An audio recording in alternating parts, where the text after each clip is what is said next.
예, 아름다움을 호명해 주는 사람, 아름다움을 호명해 주는 사람이라는 제목으로 하나님 말씀 증거하도록 하겠습니다. 이제 마지막 장인데 전도서 1장부터 6장까지는 헛됨에 대한 이야기고 7장부터 12장까지는 어떻게 헛됨을 이기고 살 것인가, 이제 마지막 결론입니다.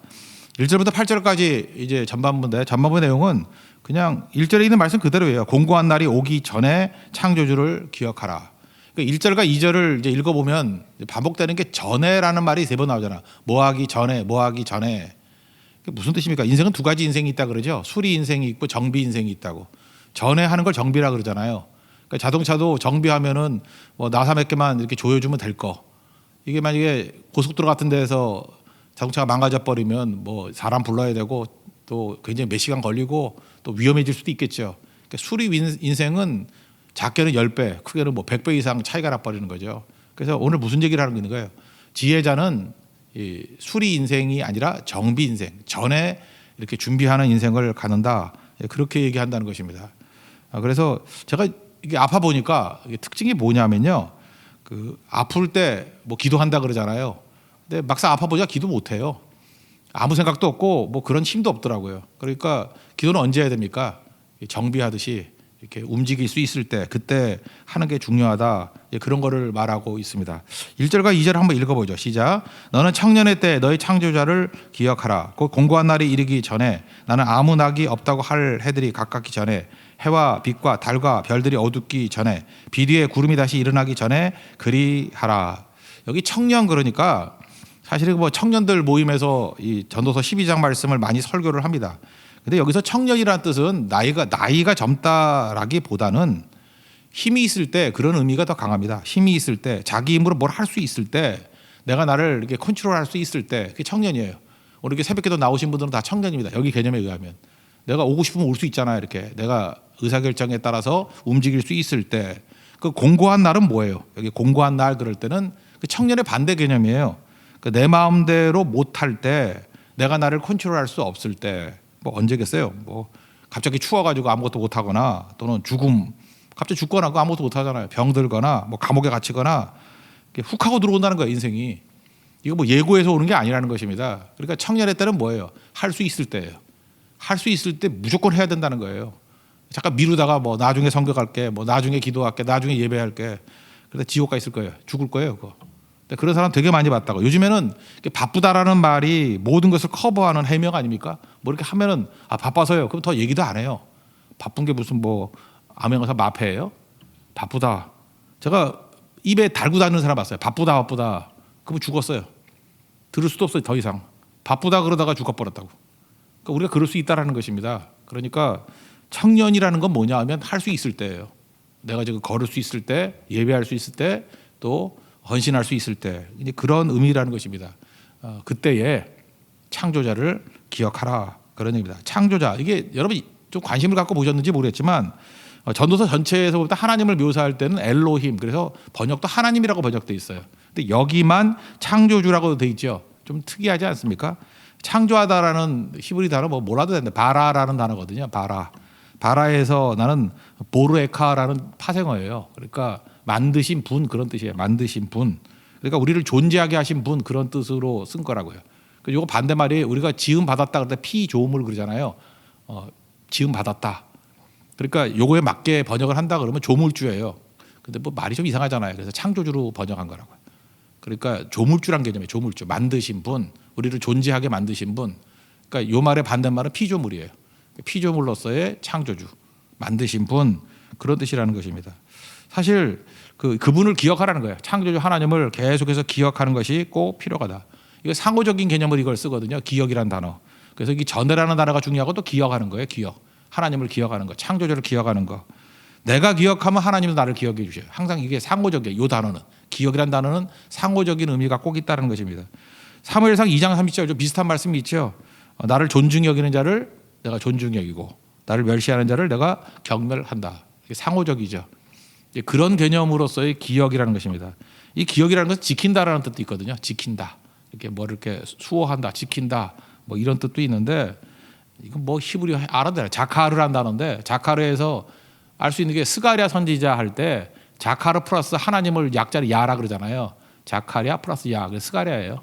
그러니까 스가랴 이름의 뜻이 뭐겠어요? 하나님을 기억하는 사람, 하나님을 기억하다 그런 뜻이라고. 스가랴 몰라도 됩니다. 그리고 여기서 제가 레위기 할 때 자주 설명했던 것 중에 하나 아즈카라. 그 자카라에서 아즈카라가 나왔어요. 아즈카라가 뭐라 그랬어요? 소제를 드릴 때 전체를 다 드려야 되지만 일부분을 드릴 때도 전체를 드린 것 같이 여겨준다 그런 거 있죠. 예, 그거예요. 그게 요게 기억이란 개념이라고요. 기억. 그러니까 하나님께서 그걸 기억해 주시는 거예요. 다 받으신다는 거예요. 오늘도 새벽에 이렇게 작은 부분을 드리죠. 하나님 이걸 기억하셔요. 이게 뭐예요? 일부분을 드리지만 삶 전체를 다, 오늘 하루 전체를 다 드린 것 같이 받아주신다. 그래서 사실은 이 구약성경에서 자카라라는 단어, 아즈카라라는 단어, 이거 되게 중요한 단어인데 그런 정도 개념으로 그냥 한번 듣고 지나갔으면 좋겠습니다. 이 하나님의 시간이라는 게 믿음인데 믿음은 항상 현재를 사는 거예요. 지금 순종하는 거죠. 지금 갈 바를 알지 못하지만 지금 움직이는 거 아니에요. 그게 믿음이죠. 지금 움직이지 않는다는 믿음이 아니겠죠. 기억이라는 건 뭐예요? 과거가 있어야 될 거 아니에요? 과거를 현재화시킨 게 기억이잖아요.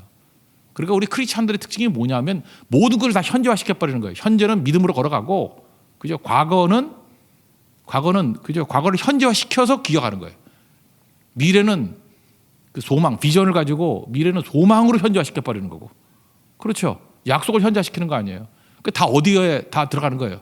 미래를 생각해도 현재가 움직이고, 현재는 물론 믿음으로 걸어가고, 그다음 과거는 기억에 의해서 현재화시켜 버리는 거. 그러니까 크리스찬들은 어떤 사람들이에요? 현재가 강한 사람들, 현재가 지금 현재 뛰는 거예요. 지금 현재를 선물로 여기고, 근데 맹탕이 돼가지고 뭐 과거 그러면 상처에 사로잡혀 있고, 그래서 개꿈이나 꾸고 뭐 지금 뛰지도 않으면서 뭐 허황된 꿈이나 꾸고 아무것도 안 하고, 그런 거는 최악이죠, 최악.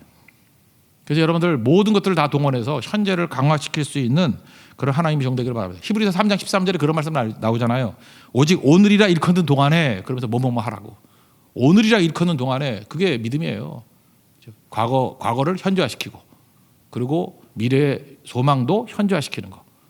그게 우리 성도의 모습이라는 것입니다. 그래서 잠깐만 이렇게 미래 뭐 한다고 조건만 만들지 말고 누리라는 거예요. 지금 누리라는 거. 지금 써야죠. 지금 믿음은 뒀다 뭐 하려고 그래. 지금 쓰는 거죠.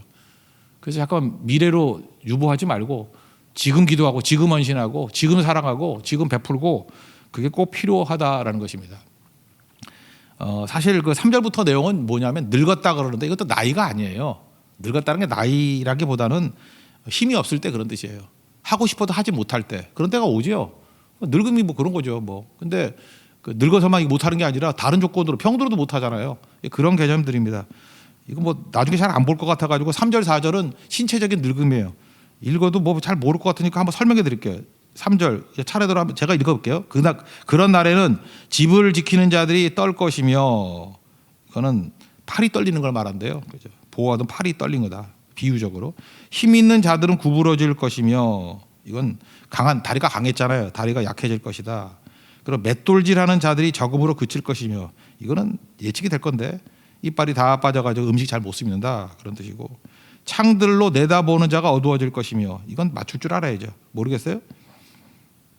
이게 무슨 눈이 어두워진다 뭐 그런 뜻이겠죠. 눈이 어두워진다 그런 뜻. 그 다음에 또 뭐가 있죠? 4절 길거리 문들이 닫혀질 것이며, 이건 뭐겠어요? 길거리 귀가 어두워서 거리에서 들리는 소리가 잘 안 들린다. 그 맷돌 소리가 적어질 것이며, 음식 씹는 소리가 적어질 것이다. 잘 못 씹는다 뭐 그런 뜻이고, 또 뭐 있나? 새 소리로 말미암아 일어날 것이며, 이게 나이 들면은 이상하게 깊은 잠을 못 자요. 뭐 부스럭 소리가 나도 벌떡벌떡 깨고. 근데 그 잠도 없는 분들이 새벽에도 안 나오고 그러면 안 되죠, 그죠? 나와야 되고. 또 뭐가 있죠? 음악하는 여자들은 다 쇠아질 것이다. 음성이 이게 상한다는 거예요. 성대 결절이 오고. 그래서 할아버지 음성이 있잖아요, 할머니 음성. 그 음성도 딱 들어보면 젊은 사람 음성이 있잖아요. 다 그런 시대가 온다는 거예요. 이게 힘이 사라질 때가 온다. 그러니까 뭐예요? 이런 거 오기 전에 빨리 하라는 거예요. 있을 때. 5절부터 또 할까요? 또한 그런 자들은 높은 곳을 두려워할 것이며, 그 계단 죽어도 안 가는 분들 있죠. 그 나이 들면 관절이 안 좋아가지고 높은 곳을 두려워한다. 뭐 그런 뜻이고요. 길에서는 놀랄 것이며, 저는 이거 경험해 본 적이 있어요. 그 지하철을 타러 이렇게 내려가는데 어떤 8순 내지 한 9순 정도 될 분 같아요.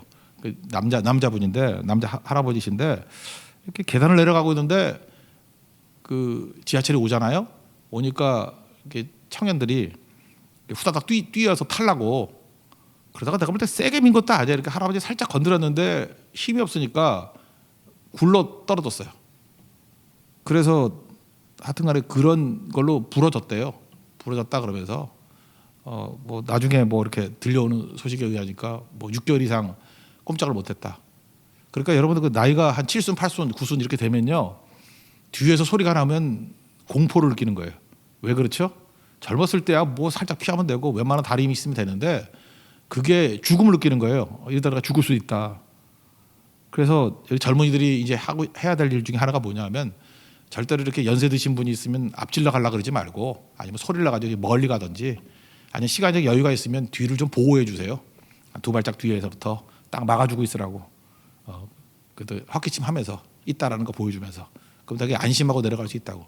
그러니까 나이 든다는 게 서글픈 건데 계단 하나 내려갈 때에도 공포를 느끼는 거예요. 그 심정을 이해할 줄 알아야 되는 거예요. 예, 그러니까 이거 이해가 되죠. 길에서도 놀랄 것이다. 그다음에 살구나무 꽃이 필 것이다. 이거 머리 휘어진다는 뜻이고 메뚜기도 짐이 될 것이다. 가벼운 것도 못 온다 그런 얘기고 정욕이 그치리니 이거 뭐 설명할 것도 없고 할배가 뭐 있겠어, 그죠? 이는 사람이 자기의 영원한 집으로 돌아가고 조문객들이 거리로 왕래하게 됨이니라. 뭐 죽을 날이 가까웠다. 뭐 그런 얘기죠. 6절 이건 좀 풀어줄까요? 은줄이 풀리고 이걸 해석이 되나요? 은줄이 풀린다. 척추래요. 척추가 이렇게 안 좋아지는 거래. 은줄. 표현이 그렇대. 히브리어로. 은줄이 풀리고 금그릇이 깨지고 이거는 머리래 머리. 두뇌가 노쇠해졌다. 항아리가 샘곁에서 깨지고 이건 뭐 의사들은 알 것 같은데 심장이래. 심장이 안 좋아질 때래. 심장병. 바퀴가 우물 위에서 깨지고 이게 동맥경화라는데 난 이유가 뭔지 모르겠어. 동맥경화래요. 고혈압, 뭐 당뇨 그렇게 해석하는 거래. 그러니까 뭐예요? 병 뒤에는 병 들고죠. 나이 들고 병 들고. 그러니까 그걸 강조하는 게 아니고 무슨 얘기예요? 이게 늙음이 상징하는 게 뭐라고요? 못할 때. 늙어서만 못하는 게 아니라 병들어도 못하고 갇혀도 못하고 뭐 장애인이 돼도 못하고 그러잖아요. 그러니까 현재가 뭐예요? 할 수 있을 때예요. 그게 청년이라고. 못할 때가 늙음 또는 공고할 때예요. 공고한 날. 온다니까요. 훅 하고 온다니까 우리 인생 가운데. 그러니까 기도할 수 있을 때 기도하고 충성할 수 있을 때 충성하라 그런 얘기입니다. 그래서 마지막 결론이 뭐예요? 그래서 나중에 죽잖아요. 죽기 전에 충성하라 그래요. 7절 8절 다 가시겠습니다. 시작. 흙은 여전히 땅으로 돌아가고 영은 그것을 주신 하나님께로 돌아가기 전에 기억하라. 전도자가 이르되 헛되고 헛되도다. 모든 것이 헛되도다. 그러니까 전도서의 시각이 뭐예요? 지금 당장 충성하라. 지금 당장 기도하라. 당장 하라. 당장. 반드시 우리에겐 공고한 날 이퀄 뭐예요? 늙음 온다는 거예요. 그 반대가 뭐예요? 청년이에요. 청년. 할 수 있을 때. 지금 할 수 있잖아요. 미루지 마십시오. 지금 당장 하라. 그게 전반부의 메시지입니다. 그리고 두 번째 나오는 후반부 9절부터 14절까지는 지혜자로 살라. 뭐 거의 비슷한 얘기인데 이 현재를 누리는 실제로 이렇게 베푸는 필요한 존재가 되면서 살라 그런 거죠. 그러니까 더 말한다 그러면 내가 필요한 존재가 된다는 건 뭐냐면 응답하며 살라는 거예요. 사람들의 필요에 대해서 응답하라. 누가 이렇게 필요하다 그러면 내가 응답해 주는 거예요. 영어로 리스판스잖아요. 리스판스. 그거의 그 명사형이 뭐예요? responsibility, response and ability잖아요. 응답하는 능력이 책임감이라고.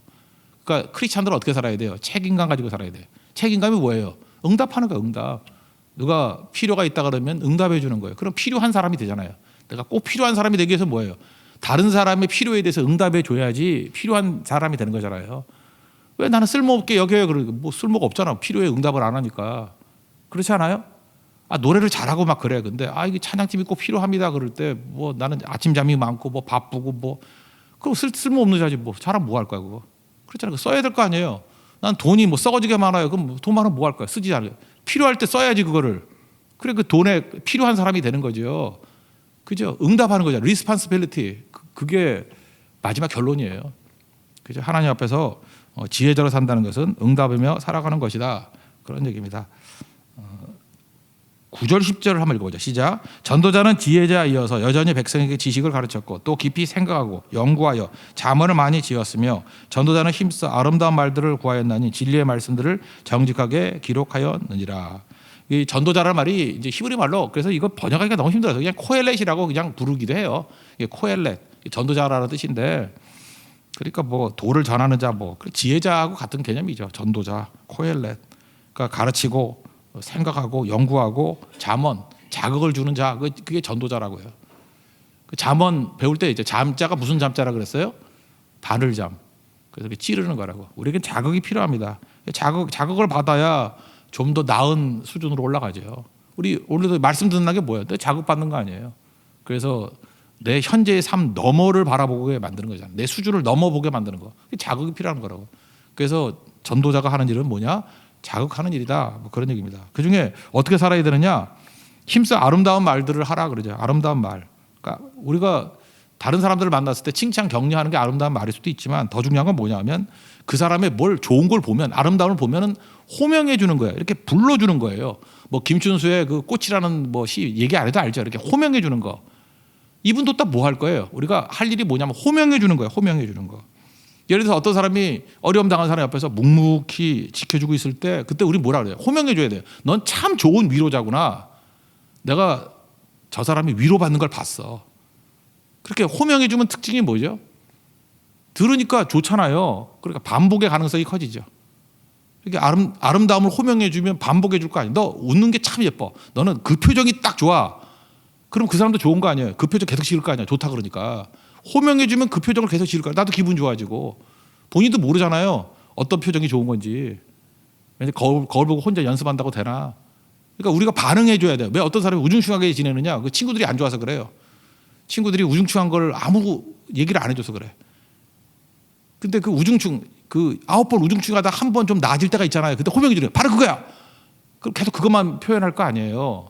호명해 줘야 아름다움이 나오게 된다라는 것입니다. 이거 되게 중요한 거죠. 예를 들어서 우리 뭐 이렇게 의사들 있잖아요. 이렇게 가보면은 궁금한 게 많잖아요. 어디 아프다고 그래서 물어보면 잠깐만 대답을 잘해주는 분들 계시잖아요. 그럼 그 아름다움 호명해 주는 거예요. 참 좋은 선생님이세요. 궁금한 거 다 해주고 훌륭해요. 그리고 댓글도 남겨주고 뭐 추천도 해주고 막 그러면 호명해 주니까 계속 그렇게 살 거 아니에요. 그런 분들이 많이 나올 거 아니에요. 그러니까 세상이 이렇게 아름답지 않은 이유가 뭐예요? 우리가 호명해 주지 않기 때문에 그래요. 호명해 줘야죠. 패션도 마찬가지예요. 너 이렇게 앞에는 얼룩얼룩하고 뒤에는 그냥 민짜고 참 치마도 예쁘다, 뭐 옷도 예쁘다 이렇게 얘기해 줘야 그런 옷 입는 거지. 아니면은 맨날 월남치마 입고 다니잖아요. 편하다고. 그럴 때는 말을 안 해야죠, 그죠? 근데 여자들끼리는 그걸 또 예쁘다 그래가지고 지들끼리 그런 것 중에 대표적인 게 옛날에 어그부츠 같은 거. 그 내가 볼 때 무슨 뭐 그 난장기들 나온 건지 뭐 이상해요, 그죠? 영의정들만 다 나와가지고 그 남자들이 제일 싫어하는 게 그거거든요. 여자들끼리 서로 격려했잖아요, 망치라고, 그죠? 예쁘다 해가지고 다 걔네들 다 시집도 못 가고 이제 그렇게 된 거라고요. 그러니까 좋은 거를 호명해 줄 줄 아는 거 그게 되게 중요하다는 거죠. 저는 요한복음 1장에 보면 거기 42절에 예수님이 베드로 부르시는 장면이 나오잖아요. 다 아는 얘기죠. 베드로가 뭐 이렇게 똑똑한 사람이었겠어요. 근데 장차 개바라 하리라. 우리가 보는 NLT 같은 성경에는 You will be called Sebas. 그러니까 너는 개바라 하리라. You will be called Sebas. 이렇게 돼 있지만 독일 계통의 책들 있죠. 독일어 계통으로 번역한데 보면은 독일어는 잘 모르니까 must로 번역했어. must. You must be called Sebas. 그러니까 너는 반드시 개바가 돼야만 된다. 그렇게 불러주는 거잖아요, 예수님이. 그랬더니 실제로 반석 같은 존재가 됐습니까? 됐잖아요. 요한복음 1장에 또 나오는 사람 있죠. 그 나다나엘. 예수님에 대해서 뭐 별로 안 좋은 얘기 있잖아요. 뭐 고향이 어디야? 나사렛 그랬더니 뭐 나사렛에서 뭐 선한 게 나오냐? 이 좋은 얘기 아니잖아요. 예수님이 그거 다 알음에도 불구하고 너는 참 이스라엘 사람이고 간사함이 없다라고 호명해 주잖아요.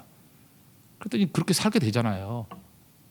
우리에게도 이렇게 호명해 줄 아는 그런 것들이 꼭 있어야 된다고 생각을 합니다. 그게 지혜자의 삶이에요. 그러니까 우리가 이웃을 향해서 살아갈 때 필요한 존재가 된다는 건 뭐냐? 필요에 대해서 응답하는 거예요. 특별히 필요의 응답 중에 하나가 뭐냐? 호명해 주는 거.